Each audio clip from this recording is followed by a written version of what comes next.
Parents promised to pay for my college but spent my tuition fund on a holiday home instead now. 10 years later, they want to reconcile. So I, 28 male, ran away from home when I was 18 because my parents were jerks who promised to help me out with my college tuition, but at the very last minute they backed out and told me that they couldn't help me out. It left me with no other option than to rely on somebody else for the money. Let me just make it clear, I was not entitled enough to believe that they owed it to me or anything, but I had been told by my parents categorically that they would pay my college tuition for me when the time came. My parents were well off me. Dad had his own business, and it was quite successful in its own right, and my mother was a moderately successful real estate agent. I had a relatively comfortable childhood, and everything was taken care of. I never had to worry about money, and I am thankful for it. I went to private school my entire life, and never had to work a day until I turned 18. The reason for that was that my parents always reassured me that they would pay for everything, and I would be taken care of.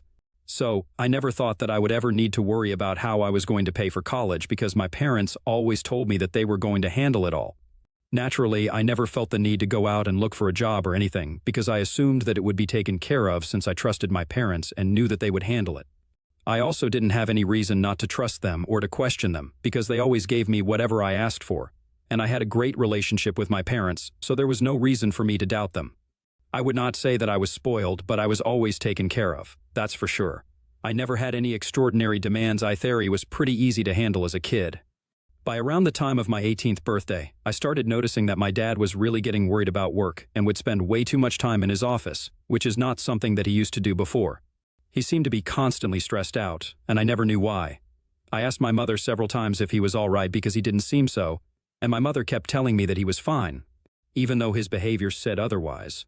This went on for a few months, and I just assumed that it might be something work-related that he wasn't willing to talk about. But I didn't let it affect me because I had my finals coming up, and I was too busy studying and cramming last minute to care about anything else.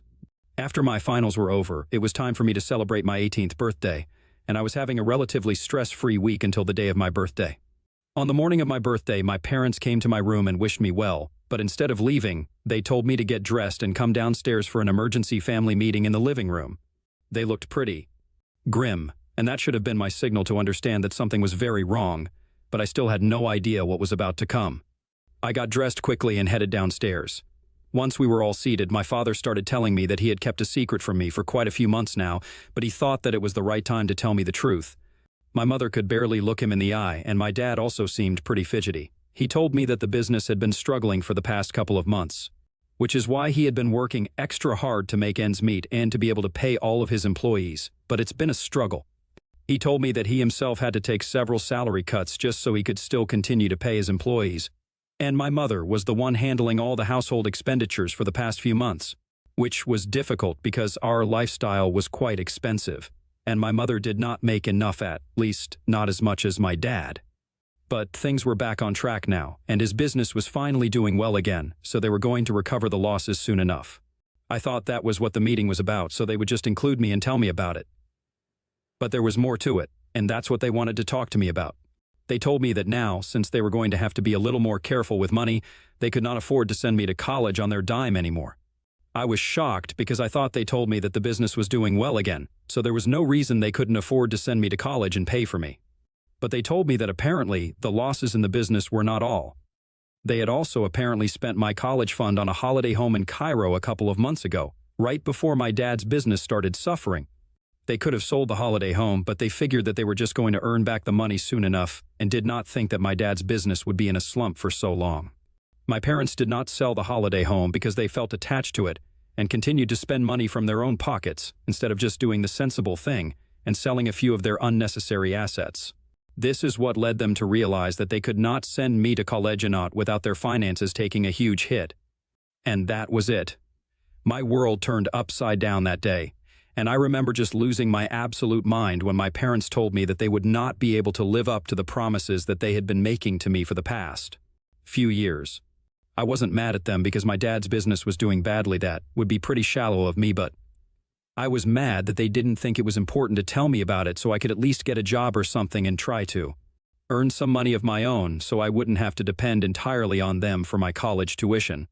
I know that it wouldn't be able to make much money by working for a few months before I was supposed to start college, but at least it would be something. I was also very upset that they had chosen to keep the holiday home and everything else, instead of just selling off a few things like normal people.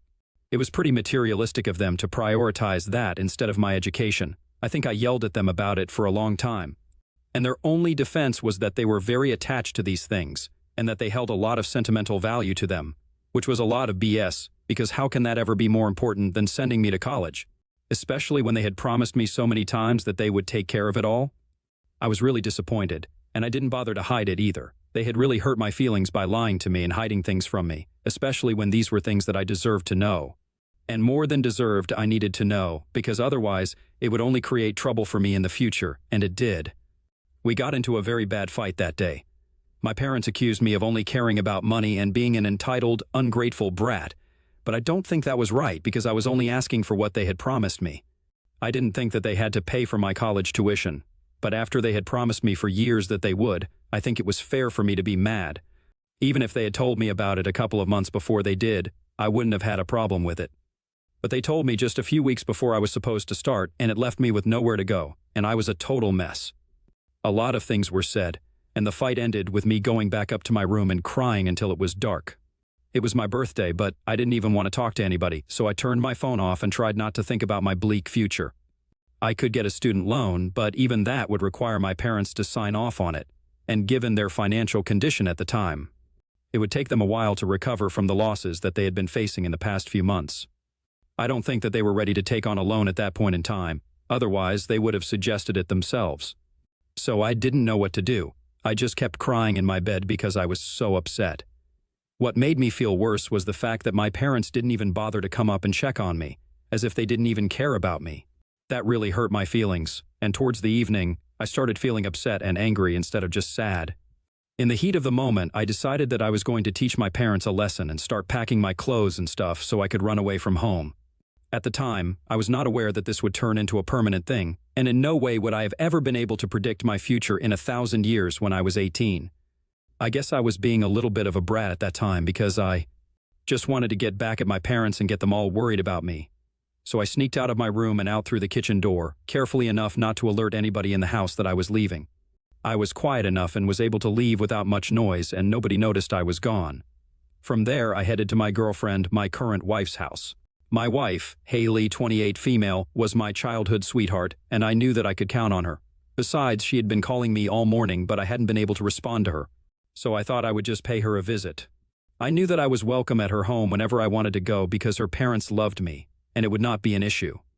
When I got to her house, she was the one who opened the door, and she told me how worried she had been because I hadn't been responding to any of her calls or messages all day. And I'd even canceled the party that I had invited them over for. So we hugged it out, and I told her everything that had happened that day. She seemed shocked because she knew my parents as well. And she was also struggling to come to terms with the fact that they would do something so stupid.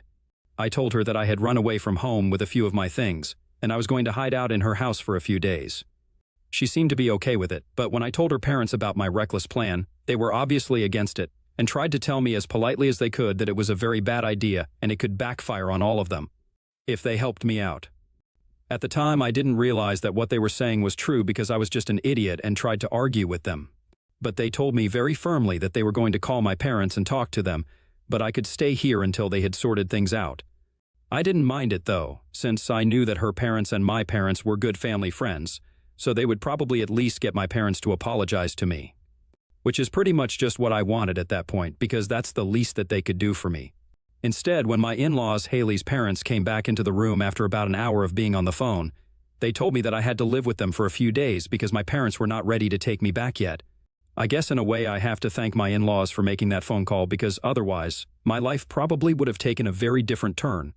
On the phone call, Haley's parents had apparently told my parents that I had run away from home after they had told me that they would not be able to pay for me to go to college. And they had expected them to have a good laugh about it because it was kind of childish of me since I was just trying to teach them a lesson. But my dad was furious on the phone, and he screamed at Haley's dad and told him that if I really wanted to run away from home, then I could live with them for as long as I wanted to, and that. He was not ready to take any more responsibility for me, or what I did, since it was very clear that I was nothing but an ungrateful brat, and I didn't care about the well-being of my parents, only cared about money and myself. So they were done with me now, and I could either apologize to them and beg for forgiveness, or I could stay away from my parents. My in-laws had the good sense not to tell me about what they had been told on the phone call when they came back into the room and just told me that I had to stay with them for a few days. I was okay with it because it just meant that I got to spend more time with my girlfriend. I also assumed that my parents would come around eventually and everything would be fine again. But that never happened. On the third day of my stay at Haley's house, her parents sat me down and finally told me that my parents had said that they were not going to speak to me until I had apologized to them for my behavior. I thought it was crazy, and I was quite indignant, so I told them that I was not going to apologize to anybody for what I did, because I thought that I was perfectly reasonable in behaving the way I did. Haley's parents tried to reason with me and told me that while they supported me and honestly believed that this was my parents being inconsiderate and quite unreasonable, I had to go back home eventually, and for that, I needed to apologize to my parents. But I told them that I was putting my foot down, and I was not going to apologize to them. I wouldn't even go home if it really came down to it, and I didn't want to be an inconvenience to them. So I would just look for a place to stay elsewhere.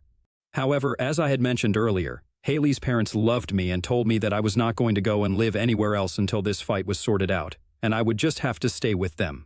When I insisted that I leave, since I didn't want to be a burden on them, they rubbished all over it and told me that they didn't mind and that I was not a burden to them. So that was quite nice of them, and I ended up spending the next few weeks in their house until it was time for me to go to college. Yeah, I was actually able to go to college, and that's also thanks to my in-laws because about a week after I left home, my father-in-law sat me down and told me that he had arranged for the money for my tuition, and I could finally make my peace with my parents now. He also told me that I didn't have to worry about the debt or anything and I could pay it off eventually once I had a job, and it wouldn't have any interest rates either, since this was not a student loan. So it would be easier for me. So then he told me to call my dad and talk to him so we could sort things out and I could move back in with them. But I didn't think it was a good idea because my problem was not with the availability of funds, it was with the fact that my dad didn't even think that it was his fault and he had nothing to be sorry about. It was the fact that he and my mother had been lying to me and giving me false hope for months, knowing that eventually they would just have to let me down, and that just broke my heart. Even if they were to go broke, I would still love them as my parents, but I cannot forgive the fact that they had been lying through their teeth. That was not acceptable to me. So I told Haley's dad that while I appreciated his attempt to get me to reconcile with my parents, I was not going to do so. And I also couldn't accept the money because I didn't want to be in debt to him.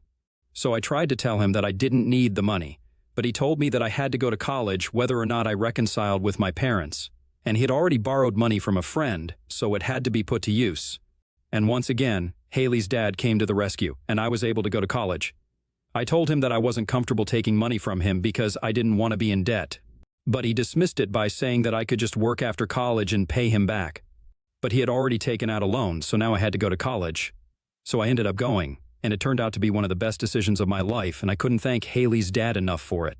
He let me live with them, and he also funded me. I couldn't ask for anything else. Not just that, he tried to talk to my parents several times so that they would understand how I was feeling, but with no success. My parents just refused to reconcile with me or apologize to me, and before I knew it, years had passed, and I hadn't spoken to my parents after that one fight. That was the last time that I met them in person, and they were not even present at my graduation because they cut me off completely once I had run away from home. It was quite disappointing since I had always assumed that they would come around eventually, but the more I waited, the less likely it seemed. Haley's parents tried their best to be there for me, and I was quite grateful for it. Sometimes it did help me to forget that my own parents did not care about me. And I really don't think that I could have gotten through that period of my life without their support. They would always let me know that they were there for me, and occasionally even told me that my parents would be proud of me. But I didn't know that because my parents were no longer in my life. It was pretty difficult to deal with emotionally because I always had a great relationship with my parents growing up. But the fact that one fight was all it took to completely ruin our relationship was just a bit disheartening. My parents actually chose their material possessions and ego over their own son. That's just sad. So I never called them, and they never bothered to reach out to me, and that was just how we stopped speaking to each other. A lot of time has passed since then, 1 decade. To be preciso, there has been a lot of change in my life. First off, I got married a couple of years ago to the love of my life. No surprises there, of course. I got married to Haley, and life has been blissful since then. After that, a year ago, I had a beautiful baby boy with my wife, which just completed our family. My parents never asked about their own grandson. It's fine, though. I had kind of given up hope that they would ever contact me once I got married without them being present at the ceremony. And not just my personal life, things have changed a lot for me in my career as well. I started out working at a small firm, and I guess you could say that I worked my way to the top because I am now in a manager position, and I get paid pretty handsomely. I have been able to pay off my debt to my father-in-law, even though he never brought it up and never asked me for the money because that's just the kind of person that he is. I wanted to let him know how grateful I am to him for everything that he has done for me, so I paid the money back to him a little more than the original amount. It's just money. It can never actually show anybody how grateful I am for all their support throughout my life. So, in the past 10 years, things have changed for me. And I would say that life has only gotten better, and my 18-year-old self would be really proud of me if he knew where I had gotten to. And I genuinely never expected that I would hear from my parents ever again because, well, let's be honest. They had numerous opportunities to reach out to me. They could have tried to do so at my graduation, when I got engaged or married, or even when I had my first child, but they didn't, and that was a choice that they were making. There was no way that they didn't know about any of these events because I posted them on social media, and I had a lot of relatives added there, so somebody must have told them, but they didn't care. So, they didn't contact me. I missed them in spite of everything, but I had stopped holding out hopes that they would contact me at any point because it was very clear to me that to them nothing was more important than themselves. And they refused to acknowledge the fact that they were wrong for what they did all those years ago. And if they couldn't accept that they were wrong, I couldn't let them back into my life because then it would just get toxic and messy. So in order for us to have a relationship again, they had to acknowledge their mistakes. And until they did that, I didn't think we would have anything to talk about. But then about a week ago, my dad reached out to me after almost 10 years, and it was not good news. After some small talk about my job and my life, he informed me on the phone call itself that my mom's health was deteriorating. And he wanted me to come back home for a couple of days so I could spend some time with my mother. When I asked him what was wrong, he told me that my mother had been diagnosed with Parkinson's disease a couple of years ago and she was really suffering. I was shocked that it had been years since her diagnosis, and my parents hadn't thought it was important to tell me about it. Regardless of our fights and everything, I think this was pretty big news, and I should have been told about it. I couldn't hold back my anger, and I snapped at my dad, asking him why he hadn't told me. And he told me that he didn't think it was important because he didn't think I would care since I hadn't reached out to them for a really long time. So we ended up getting into another fight where it was just us blaming each other for not reaching out and being too egoistic. I was accusing him of the same thing that he was accusing me of, but I was convinced I was right. After some arguing, my dad snapped at me and told me that he had known it would be a bad idea to call me and that my mother had been wrong. I still didn't care about them and was going to hold a grudge forever. So then he hung up and we didn't speak after that. I told my wife about that conversation and she told me that instead of fighting with him, I should have just agreed to visit my mother because all things said and done, they are still my parents and my mother is sick.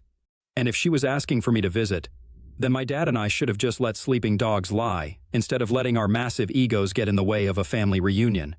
She thinks that choosing to fight with my dad instead of just letting it go because it has been 10 years was not the right thing to do, and she wants me to visit my parents so I can meet my mother.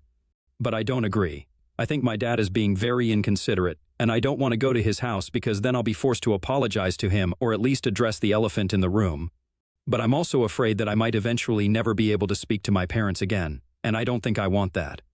So, Aita, because I fought with my dad when he called me to tell me bad news about my mother. Update 1. Hello. So I spoke to my wife again, and Haley really made me realize the fact that I was acting exactly like my father by refusing to reconcile with my parents. So now I have decided I'm going to visit my parents and try to fix things with them. I'm not going to apologize because I don't think I owe that to them, and I'm sure that they are not going to apologize to me either. But anyway, in a couple of hours, I will head out, and Haley will stay at home with our son. We have decided that if everything goes well this time, I might even invite them home to meet their grandson. This family feud has gone on for far too long, and I think it's time to bury the hatchet. I want my son to have a relationship with his grandparents, and I want to have a relationship with my parents because, like Haley said, at the end of the day, they still are my parents. I still don't know how they're going to respond to my visit, but I'm hoping that things will work out well. Keeping my fingers crossed. Pray for me. Update 2. So I came back from my visit to my parents a couple of hours ago, and I'm happy to say that it went pretty well. My dad was the one who opened the door to me, and as soon as he saw me there, he just broke down in tears and pulled me into a big bear hug, and I just started crying as well because it had been so long. It was just way too emotional for me. And then I met my mother. She looked like a shell of her past self, and that was really depressing. We talked about a lot of things, and I told them all about my life, and it was nice. We also reconciled and decided that we were all being really stupid. They apologized for the incident from 10 years ago and said that they should have been better parents. And I told them that in recent times, maybe I could have also been a better son. I have also invited them over for dinner next week, and they are finally going to meet their grandson. And I don't know who's more excited about them or me. Anyway, I'm just happy that everything went smoothly, and I can finally have a relationship with them again. I came back and told Haley, and she was thrilled about it, so we are thinking about turning the next week into a family dinner with both our parents. Update 3. Hey, so this is coming just a couple of hours after the family dinner, and oh boy, it was a total blast. Everybody had a great time, and it was just really warm and comfortable. My parents and my in-laws finally reconnected after a really long time since they had not been speaking on my account. My parents got to meet my son for the first time, and that was really emotional for them. We all cried a bit, but yeah, we are thinking about turning this into a regular thing now. Being around them really made me realize how much I had missed my parents in the last decade, and now that I'm back on good terms with them, I don't think I ever want to let that go. Especially not with my mother's condition. I honestly don't know how much time I have with her, and I want to make the most of it, no matter what. So we are going to try and make it a point to meet more often, and I really hope that it works out well for all of us.